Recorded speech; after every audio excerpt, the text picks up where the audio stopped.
Hi guys, welcome back to my channel. Bigg Boss Kannada 13ನೇ season ನ ಅಗ್ನಿ ಪರೀಕ್ಷೆ ನಡೀತಾ ಇದೆ. ಸಾಮಾನ್ಯ ಜನರಿಗೂ ಬಿಗ್ ಬಾಸ್ ಮನೆಗೆ ಪ್ರವೇಶ ಅನ್ನೋದು ತುಂಬಾ ಖುಷಿ ವಿಷಯನೇ.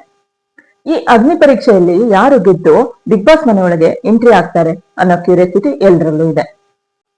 ನಿನ್ನೆಯ ಎಪಿಸೋಡ್ ನಲ್ಲಿ ಮತ್ತೆ ಕೆಲವೊಂದಿಷ್ಟು ಕಂಟೆಸ್ಟೆಂಟ್ಗಳು ಬಂದ್ರು. ಮೊದಲನೇ ಕಂಟೆಸ್ಟೆಂಟ್ 20 ವರ್ಷದ ಹಳ್ಳಿ ಹುಡುಗಿ ಕುಮಾರಿ ಅನ್ನೋರು ಎಂಟ್ರಿ ಆದ್ರು. ಅಲ್ಲಿ ಸ್ಟೇಜ್ ಅಲ್ಲಿ ಕೆಲವೊಂದು ಕ್ವಶನ್ ಗಳನ್ನ ಕೇಳಿದ್ರು, ಎಲ್ಲ ಮಾಡಿದ್ರು. ಮತ್ತೆ ಅವರು ಹೇಳಿದ್ರು ಯಾವ ರೀಸನ್ಗೆ ಅಂತ ಕೇಳಿದ್ರು ಜಡ್ಜಸ್ಗಳು. ಆಗ ಅವರು ಕುಮಾರಿ ಅವರು ಹೇಳಿದ್ರು, ನನ್ಗೆ ತಂದೆ ಈ ತರ ಬಿಟ್ಟೋಗಿದ್ದಾರೆ, ನನ್ನ ತಾಯಿಗೆ ಹಾರ್ಟ್ ಪ್ರಾಬ್ಲಮ್ ಇದೆ, ಬಟ್ ನಮ್ಗೆ ಮನೆ ಇಲ್ಲ, ಈ ಒಂದು ರೀಸನ್ಗೋಸ್ಕರ ಅಂತಂದ್ರು. ಅದಲ್ದೇನೆ ಕೆಲವೊಂದ್ ದಿವಸ ನಿರಂಜನ್ ಅವ್ರ ಮೇಲೆ, ರಕ್ಷಿತ್ ಶೆಟ್ಟಿ ಅವ್ರ ಮೇಲೆಲ್ಲ ಪ್ರಾಸ ಹೇಳಿದ್ರು. ಅವೆಲ್ಲ ತುಂಬಾ ಚೆನ್ನಾಗಿತ್ತು, ನಂಗೆ ಖುಷಿ ಆಯ್ತು ನೋಡಿ.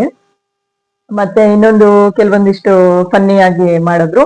ಶ್ರುತಿ ಮ್ಯಾಮ್ ಅವರು ಅವರಿಗೆ ಬಹಳ ಇಷ್ಟ ಆಯ್ತು, ನಿನ್ನ ಒಂದು ಮುಗ್ಧತೆಗೋಸ್ಕರ ಅಂತ ಹೇಳಿದ್ರು.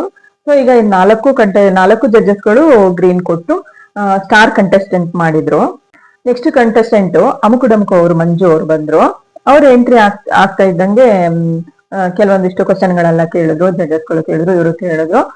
ಬಟ್ ಅವರ ಒಂದು ಆಟಿಟ್ಯೂಡ್ ಯಾಕೋ ಇಷ್ಟ ಆಗ್ಲಿಲ್ಲ ಜಡ್ಜಸ್ಗೆ. ಇನ್ನು ಕೆಲವೊಂದು ಕ್ವಶನ್ ಗಳನ್ನೆಲ್ಲ ಕೇಳ್ತಿದ್ರು. ಅಷ್ಟರಲ್ಲಿ ನಿರಂಜನ್ ಅವರು ಕೇಳಿದ್ರು, ನೀವು ಸಂಗೀತಾ ಮ್ಯಾಮ್ ನ ಇಂಪ್ರೆಸ್ ಮಾಡ್ಬೇಕು ಅಂತ ಹೇಳಿ.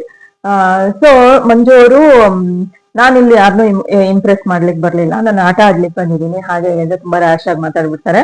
ಅಷ್ಟು ಮಾತಾಡೋ ಅವಶ್ಯಕತೆ ಇರ್ಲಿಲ್ಲ. ಬಟ್ ಎಲ್ಲ ಜಡ್ಜಸ್ಗೂ ಫುಲ್ಲು ಚಿತ್ ಬಂದ್ಬಿಡತ್ತೆ ಅವರಿಗೆಲ್ಲ, ಅಷ್ಟು ಮಾತಾಡೋ ಅವಶ್ಯಕತೆ ಇರ್ಲಿಲ್ಲ. ಅವ್ರಿಗಿನ್ನು ಗ್ರೀನ್ ಮತ್ತೆ ರೆಡ್ ಏನು ಕೊಡೋಕ್ಕೂ ಮುಂಚೆನೆ ಅವರು ಸ್ಟೇಜ್ ಇಂದ ಇಳಿದು ಹೋಗ್ಬಿಡ್ತಾರೆ.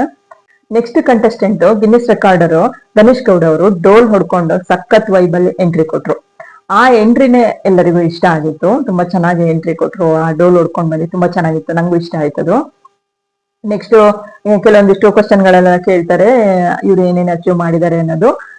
ನೆಕ್ಸ್ಟ್ ಸಂಗೀತ ಅವರು ಹೇಳ್ತಾರೆ, ನೀವು ಗಿನ್ನಿಸ್ ರೆಕಾರ್ಡರ್ ಏನಿದೆ ನಿಮ್ದು ಅದನ್ನ ಹರಿದಾಕ್ಬೇಕು ಅಂತ ಹೇಳ್ತಾರೆ. ಬಟ್ ಅವ್ರಿಗೆ ಅದು ತುಂಬಾ ಫೀಲ್ ಆಗುತ್ತೆ. ಫೈನಲಿ ಅವರು ಸಂಗೀತ ಅವರು ಕೇಳ್ತಾರೆ, ನಿಮ್ಮಿಂದ ಅದ ಅಥವಾ ಅದರಿಂದ ನೀವ ಅಂತ ಕೇಳ್ತಾರೆ. ಸೊ ಇವರು ಬಿಗ್ ಬಾಸ್ ಹೌಸ್ ಇಂಪಾರ್ಟೆಂಟ್ ಅನ್ನೋಕ್ಕೋಸ್ಕರ ಆ ಗಿನ್ನಿಸ್ ರೆಕಾರ್ಡ್ ತರ್ತಾರೆ, ಫ್ರೇಮ್ ಇಂದ ತೆಗ್ಬಿಟ್ಟು ಅದನ್ನ ಹರಿದಾಕ್ತಾರೆ.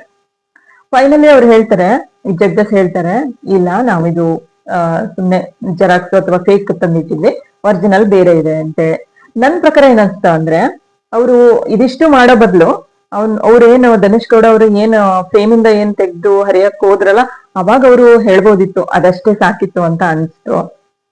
ಬಟ್ ತುಂಬಾ ಎಮೋಷನಲ್ ಆಯ್ತು ಅದನ್ನ ನೋಡಿದಾಗ. ನಿಮಗೆ ಏನ್ ಅನ್ಸ್ತು ಅನ್ನೋದನ್ನ ತಪ್ಪಲೆ ಕಮೆಂಟ್ ಮಾಡಿ. ನೆಕ್ಸ್ಟ್ ಕಂಟೆಸ್ಟೆಂಟ್ ಅನನ್ಯ ರಾವ್ ಅವ್ರು ಬರ್ತಾರೆ. ಅವ್ರ ಎಂಟ್ರಿ ಆಗ್ತಿದ್ದಂದ್ರೆ ಅವರ ಇಂಟ್ರಡಕ್ಷನ್ ಎಲ್ಲ ಕೊಡ್ತಾರೆ. ಎಲ್ಲ ಆದ್ಮೇಲೆ ನಿರಂಜನ ಹೇಳ್ತಾರೆ, ನೀವು ಚಂದನ್ ಶೆಟ್ಟಿಯನ್ನ ಇಂಪ್ರೆಸ್ ಮಾಡ್ಬೇಕು ಅಂತ ಹೇಳ್ತಾರೆ. ಸೊ ನೆಕ್ಸ್ಟ್ ಅವರು ಭರತನಾಟ್ಯಂ, ಅನನ್ಯರಾವ್ ಅವರು ಭರತನಾಟ್ಯಂ ಸಾಂಗ್ಸ್ ಡ್ಯಾನ್ಸ್ ಎಲ್ಲ ಕಲ್ತಿರೋದ್ರಿಂದ ಚಂದನ್ ಶೆಟ್ಟಿ ಅವರು ಹೇಳ್ತಾರೆ, ಅವರು ರ್ಯಾಪ್ ಸಾಂಗ್ಗೆ ಇವರು ಭರತನಾಟ್ಯಂ ಸ್ಟೈಲ್ ಡ್ಯಾನ್ಸ್ ಅನ್ನ ಮಾಡ್ತಾರೆ. ಸೊ ಅವ್ರು ಗ್ರೀನ್ ಕೊಡ್ತಾರೆ. ನೆಕ್ಸ್ಟ್ ನಮ್ಮ ಸಂಗೀತ ಮ್ಯಾಮ್ ಅವರು ಸಗಣಿಯಿಂದ ಫೇಸ್ ಬ್ಯಾಕ್ ಆಗಿ ಹಚ್ಕೋಬೇಕು ಅಂತ ಹೇಳ್ತಾರೆ.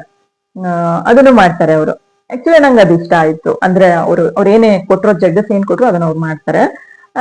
ಬಟ್ ಅದೆಲ್ಲ ಇನ್ನು ಬೇಕು ಅಂತ ನನಗೆ ಅನಿಸ್ತು. ಅಂದ್ರೆ ಅವ್ರು ಕೊಟ್ಟಿರೋ ಟಾಸ್ಕ್ ಅನ್ನ ಅವ್ರು ಮಾಡಿದ್ರು ಹೌದು, ಬಟ್ ಬಿಗ್ ಬಾಸ್ ಹೌಸ್ಗೆ ಇನ್ನು ಬೇಕೇನೋ, ಅಂದ್ರೆ ಇನ್ನು ಸ್ಟ್ರಾಂಗ್ ಆಗಿರ್ಬೇಕೇನೋ ಅಂತ ನನ್ ಪ್ರಕಾರ ಅನಿಸ್ತು. ನೆಕ್ಸ್ಟ್ ಕಂಟೆಸ್ಟೆಂಟ್ ಸ್ನೇಹಾ ಗೌಡ ಮತ್ತು ಪ್ರಿಯಾಂಕಾ ಅಶೋಕ್ ರವರು ಬರ್ತಾರೆ. ಅವರಿಬ್ರು ಒಟ್ಟಿಗೆ ಎಂಟ್ರಿ ಕೊಡ್ತಾರೆ. ಮತ್ತೆ ಕೆಲವೊಂದಿಷ್ಟು ಕ್ವಶನ್ ಗಳನ್ನೆಲ್ಲ ಕೇಳ್ತಾರೆ. ನೆಕ್ಸ್ಟ್ ಒಂದು ಟಾಸ್ಕ್ ಅನ್ನ ಕೊಡ್ತಾರೆ ಜಡ್ಜಸ್. ನಾವು ಯಾಕೆ ಬಿಗ್ ಬಾಸ್ ಇಬ್ರಲ್ಲಿ ಒಬ್ರು ಮಾತ್ರ ಹೋಗ್ಬೇಕು, ಅದು ಯಾಕೆ, ನನಗೆ ಯಾಕೆ ಇಂಪಾರ್ಟೆಂಟ್ ಅನ್ನೋದನ್ನ ಹೇಳ್ಬೇಕಾಗಿತ್ತು. ಅಂದ್ರೆ ಎಲಿಜಿಬಿಲಿಟಿ ನಿನ್ಗಿಂತ ನಾನು ಯಾಕೆ ಅನ್ನೋದನ್ನ ಹೇಳ್ಬೇಕಾಗಿತ್ತು. ಅದ್ರಲ್ಲಿ ಇಬ್ರು ವಾದ ಕೀಳಿತಾರೆ, ಅದು ಫೈನಲ್ ಆಗಲ್ಲ. ನೆಕ್ಸ್ಟ್ ಇನ್ನೊಂದು ಟಾಸ್ಕ್ ಕೊಡ್ತಾರೆ, ಆನಿಯನ್ ಕೊಡ್ತಾರೆ. ಅದ್ರಲ್ಲಿ ಯಾರು ಫಸ್ಟ್ ಅಥವಾ ಜಾಸ್ತಿ ಯಾರು ತಿಂತೀರಾ ಅನ್ನೋದನ್ನ ಹೇಳ್ತಾರೆ. ಆಮೇಲೆ ಅದು ಆದ್ಮೇಲೆ ಸ್ನೇಹಾ ಗೌಡ ಅವರು ಸೆಲೆಕ್ಟ್ ಆಗ್ತಾರೆ. ಪ್ರಿಯಾಂಕಾ ಅಶೋಕ್ ಅವರು ಹೋಲ್ಡ್ ಅಲ್ಲಿ ಇರ್ತಾರೆ. Next contestant Shreyas, businessman, ಬ್ಯಾಂಗ್ಳೂರಲ್ಲೇ ಇರೋಂಥವ್ರು. ಅಭಿಷೇಕ್ ಅವರು ಟೀಚಿಂಗ್ ಮಾಡೋರು, ಅವರು ಬ್ಯಾಂಗ್ಳೂರಲ್ಲೇ ಇರೋರು. ಅವರಿಗೂ ಸೇಮ್ ಒಟ್ಟಿಗೆ ಎಂಟ್ರಿ ಆಗ್ತಾರೆ. ಅವರಿಗೂ ಜಡ್ಜಸ್ ಕೆಲವೊಂದು ಟಾಸ್ಕ್ ಗಳನ್ನ ಕೊಡ್ತಾರೆ. ಅದರಲ್ಲಿ ಇದು ಯಾಕೆ ಅವರಿಬ್ರು ವಾದಕ್ಕೆ ಇಳಿಬೇಕು ಅಂತ ಹೇಳ್ತಾರೆ. ಇಬ್ರಲ್ಲಿ ಒಬ್ರು ಮಾತ್ರ ಒಳಗಡೆ ಹೋಗೋದು, ಅದು ರೀಸನ್, ಪಕ್ಕಾ ರೀಸನ್ ಬೇಕು ಅಂತ ಕೇಳ್ತಾರೆ. ಅವಾಗ ಅವರಿಬ್ರೆ ವಾದ ಮಾಡ್ತಾರೆ. ಕೊನೆಗೆ ಅದು ಫೈನಲ್ ಆಗಲ್ಲ. ನಂತರ ಮೆಣಸಿನಕಾಯಿ ತಿನ್ನಕ್ ಕೊಡ್ತಾರೆ, ಮೆಣಸಿನಕಾಯಿ ತಿನ್ಲಿಕ್ಕೆ ಕೊಡ್ತಾರೆ, ಯಾರು ಎಷ್ಟು ತಿಂತೀರಾ ಅಂತ ಹೇಳಿ.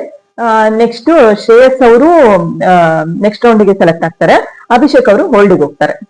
ನಿನ್ನೆ ನಡೆದ ಎಪಿಸೋಡ್ ನಲ್ಲಿ ನಿಮ್ಮ ಫೇವರೇಟ್ ಕಂಟೆಸ್ಟೆಂಟ್ ಯಾರು ಅಂತ ತಪ್ಪದೆ ಕಮೆಂಟ್ ಮಾಡಿ.